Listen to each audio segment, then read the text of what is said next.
Yun po, maraming salamat po sa Panginoon.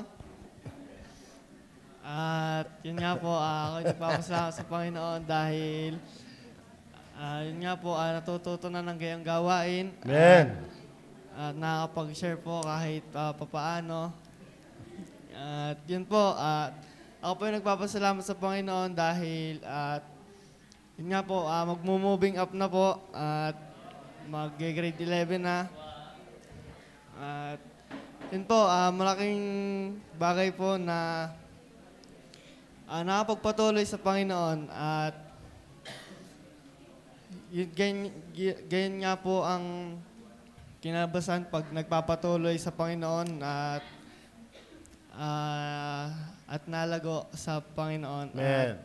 Yun po, ako yung nagpapasalamat sa Panginoon sa biyaya niya patuloy sa akin, sa aming family na nagpapatuloy sa Panginoon. At ako yung nagpapasalamat sa Panginoon at kahit papaano ay yun nga po at